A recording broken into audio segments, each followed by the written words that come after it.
ఇక తెలంగాణ రాష్ట్రంలో మొన్నటి దాకానైతే గ్రామ పంచాయతీల జాతర సాగింది. ఇక ఇప్పుడైతే మళ్ళా మున్సిపాలిటీలలో జాతర అయితే సాగుతుంది. ఎందుకంటే నాకు తెలిసి ఈ నెల 25 తర్వాత మున్సిపల్ ఎన్నికల నోటిఫికేషన్ వచ్చే అవకాశం అయితే కనిపిస్తుంది. ఇక పోటీ చేసే ఆశావాహులు అయితే సిద్ధంగా ఇక, ఎందుకంటే ఏ వార్డులలో ఏ రిజర్వేషన్ వస్తే దాన్ని బట్టి అయితే పోటీ చేయడానికి ప్రిపేర్ గారి 25 డేట్ తర్వాత నోటిఫికేషన్ వచ్చే ఛాన్స్ ఉంది. ఇగో 25 తర్వాత మున్సిపల్ నోటిఫికేషన్, నేటి నుంచి కలెక్టర్లతో రాష్ట్ర ఎన్నికల కమిషన్ రాని కుముదిని సమీక్ష. అంటే ఈ రోజు నుంచి కలెక్టర్లతోని ఎన్నికల అధికారి సమీక్ష నిర్వహిస్తారట. ఎలక్షన్ ఏర్పాట్లు సన్నద్ధతపై వివరాల సేకరణ, ఎస్ఈసికి మేయర్ చైర్మన్ల రిజర్వేషన్ల కాపీ, పూర్తి స్థాయిలో అందని వార్డుల రిజర్వేషన్ల వివరాలు, ప్రభుత్వం గ్రీన్ సిగ్నల్ ఇవ్వగానే నోటిఫికేషన్.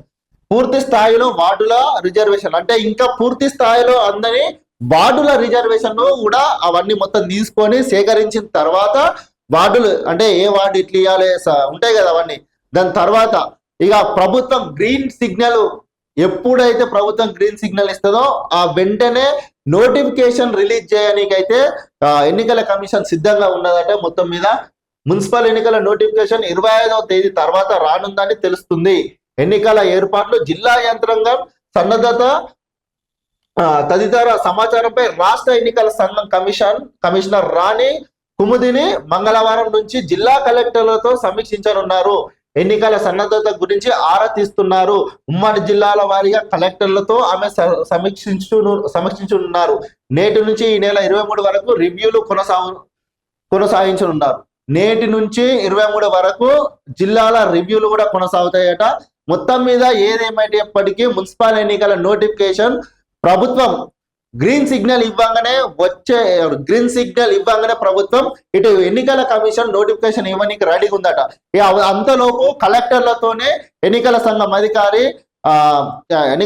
అధికారులు మొత్తం సమీక్షించి అక్కడ ఉన్న వార్డులకు సంబంధించి వివరాలు అన్ని సేకరించి మొత్తం ఎన్నికలకు సంబంధించిన అన్ని పకడ్బందీ నిర్వహించి తర్వాత ప్రభుత్వం ఎప్పుడు గ్రీన్ సిగ్నల్ ఇస్తే అప్పుడు ఎన్నికలు పెట్టడానికి మేము సిద్ధంగా ఉన్నామని చెప్పి అయితే ఎన్నికల కమిషన్ చెప్తుంది.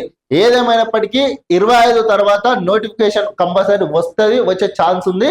ఆశావాహులు మాత్రం మీ వార్డులకు సంబంధించిన రిజర్వేషన్లు ఏవి వస్తాయో దానికైతే ప్రిపేర్ కండి.